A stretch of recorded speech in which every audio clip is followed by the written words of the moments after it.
Hi, this is Drawn and Quarterly Volume 3, coffee table sized book that came out in 2000. From what I understand in my research, Drawn and Quarterly would do these volume 1 and volume 2. I think volume 1 was oversized, and then volume 2, and they weren't single books. They were like published quarterly, and then in the following volume, they were published quarterly. They were comic size, but there were more pages. But for this one is the 10th anniversary edition. Drawn and Quarterly came out, so they came out the coffee table size book. This is the size of a regular comic, just for comparison purposes. And it's a really nice collection and snapshot of turn of the century cartooning, featuring a lot of people that I've never heard of, and a lot of people that were early in their careers that later on risen to prominence. So I just thought it's a really cool package, and I just thought I'd share it. So the back cover, and the end papers are a great homage to Frank King's Gasoline Alley. This is actually the car and the city and the town that the main character Walt Wallet lived in and occupied in the cartoon Gasoline Alley. And it's just really lovely because it's like you're driving, like you're going through the woods, and then you see this person's house, and then you go into the house, and then you're going through the house and all these set pieces, and the word balloons are the table of contents. But this is just after, I think, Jimmy Corrigan was published as a graphic novel. And a lot of times with Chris Ware books, and I think Chris Ware's brilliant, one of my favorites, but sometimes his books can be really emotionally exhausting because there's a sense of melancholy. The characters go through a lot. And I think sometimes because of that, his ability and his sense of color and graphic design, how great it is, sometimes is like we forget about it. At least I do. I mean, if you ever see one of his New Yorker covers, they're just flawless. And this is that Chris Ware hyper attention to detail where everything just has to be perfect. I mean, I really appreciate this, and it's a good reminder for me how brilliant he is. So it's a collection of comics from European and North American creators.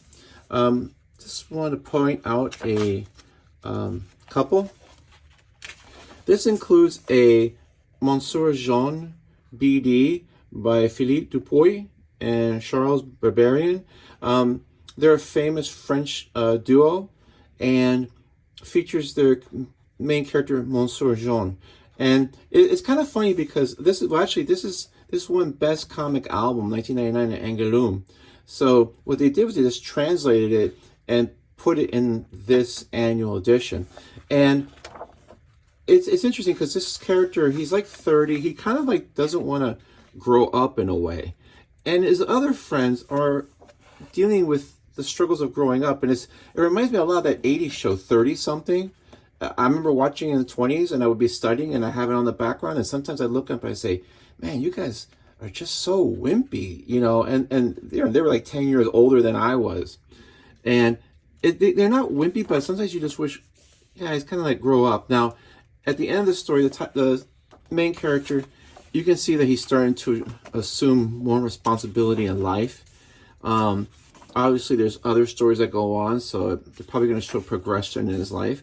But it's not a bad story. It's well written. It's just more of like, I didn't think the French had that thing of like people in the early 30s dealing with angst like Americans seem to do in comics and just in pop culture. But apparently, it was a thing that was a global phenomenon. But it's really, I like the drawing. I like the cartooning. It's minimal, but it's really effective. Coloring is great. And that's one thing about this book. The production quality of this book is outstanding. Nothing's falling apart from the seams. The pages are pure white. The colors are vibrant. Great paper. And this book is 23 years old. So let me see about some other work that I noted. Okay, this is by R. Sikoryak. This is a comics adaptation of Crime and Punishment. And the spoof or the gimmick is that all these characters are Batman based. They're spoofs of Batman. They're parodies, so that's why they didn't get sued. But I don't understand why he had them as Batman characters, because, I mean, he looks like Batman, she looks like the Joker, there's other characters that look like other Batman characters, but there's nothing Batman-ish related. I mean, this could have been anybody going through this story, so I don't know if the joke was just that it was Batman characters and they were able to do enough to get away from getting sued for using a likeness, or maybe DC's legal staff just wasn't on the ball. It's not a bad story. It's I think a faithful representation of Crime and Punishment. I just didn't understand why they're all Batman like 1940 style. Just that part I didn't get. Hinker Butch, he's a European cartoonist, did a series on boxing. And I think some of the, at the end here, we have some other stars of this show. You have 14 pages of Seth's sketchbook. I'm a big Seth fan. I think he's a brilliant cartoonist. So these are just large, full-size, single drawings that I really like. This is also a story by Mark Lang. Now, Mark Lang is a painter, and it's noted here, but he's had a long career as a fine art painter, has worked in galleries and such. And here he does just this beautifully painted telling of a old Jewish folklore story. And I just love the use of these shades of blue, black, and white.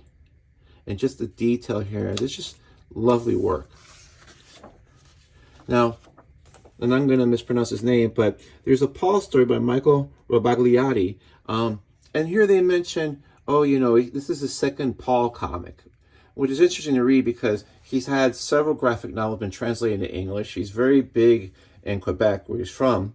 And it's just a story of Paul when he was like, this character Paul, which is an autobiographical character, going with his dad on a Saturday to the typography shop. He's a typographer. And so it's just, he's explaining typography and he's, you know, with his dad. It's a cute story. I think it, from what I've read and from what I understand, it's really harkens to the people in Quebec. So there's some slang and some things that they use that, or maybe some jokes that someone that's not from the area wouldn't get, but it's still pretty universally appealing. It's a cute story, and I want to read more. And then at the end, you have a feature on Frank King.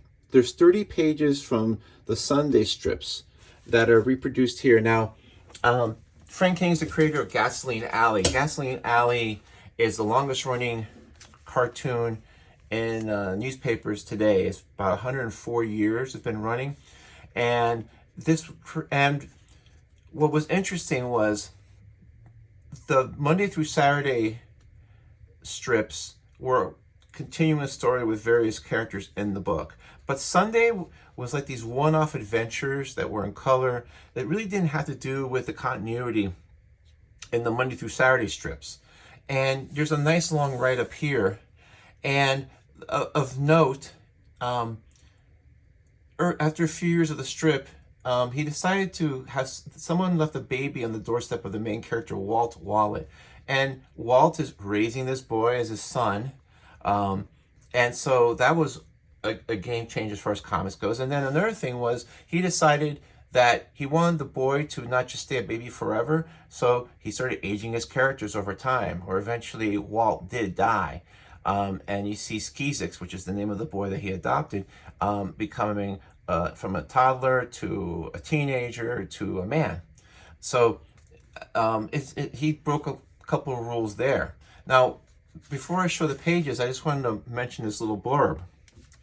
And it says here, special thanks to Joe Matt for his generous loan of 29 Gasoline Alley Sunday pages, and to Art Spiegelman for his generous loan of the Frank King original on the following page. Thanks also to Daniel Klaus for extra archival material, to Dale Crane for technical advice, and of course to Chris Ware for his exceptional Frank King-inspired covers and end papers. I mean, to get this thing done, you need Joe Matt, Dan Klaus, Art Spiegelman, and I forget the gentleman's name, Dale Crane. It's like, wow. So here is the original from Art Spiegelman, because you can tell just by the clarity and how it looks. you know, and like I said, these are all like almost like fantasy adventures. They were very whimsical. A lot of times they were just like nightmares where you start here and all this crazy stuff happens and you wake up like, boy, did you have that nightmare? I sure did. And these are from 1922 and 1941. So here you can see where here he's like a little, you know, Skeezik's a little baby and he's sleeping next to him. And like I said, these are all really beautifully painted and drawn comics. I mean, large strips. And in those days when they did these Sunday pages, they weren't like our Sunday pages now. They were like really big.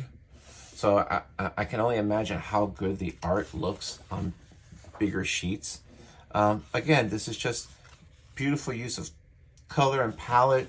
Like I said, there's just these crazy adventures. Just a really whimsical set of comics. Frank King has this beautiful use at night, especially of silhouettes. This is one where him and Skeezix are talking about all these clouds and what these clouds look like, and then just driving home. Just like I said, just almost like a palette cleanser. And there's one I wanted to show. Again, there's like a Halloween themed one where they're imagining they're seeing skeletons and all these other creatures. And this is one that I really, really admire, because this is really like one scene and it's chopped into the 12 panels, and then it's just Walt going through this adventure here, here, here, all the way to here where he's floating.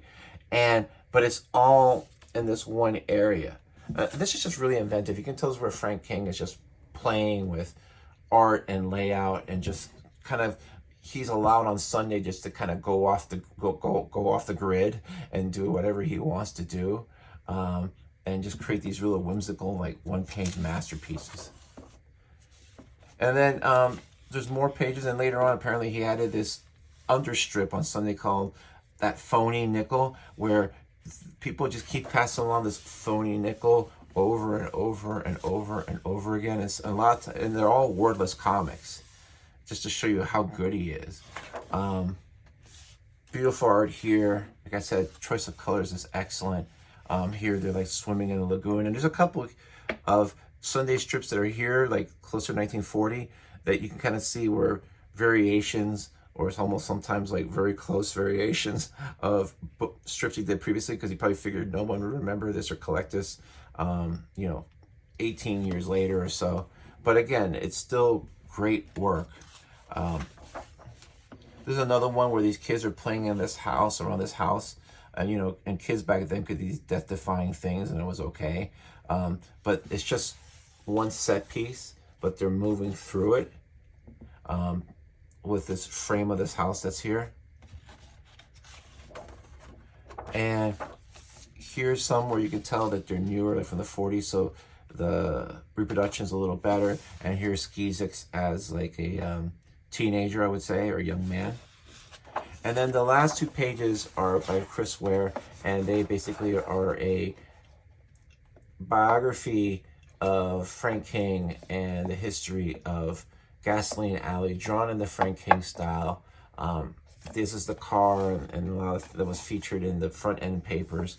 And this is Walt Wallet and Skeezix, and it's just really beautiful. Again, this is more of that Chris Ware, everything has to be perfect, hyper attention to detail that he can do so well.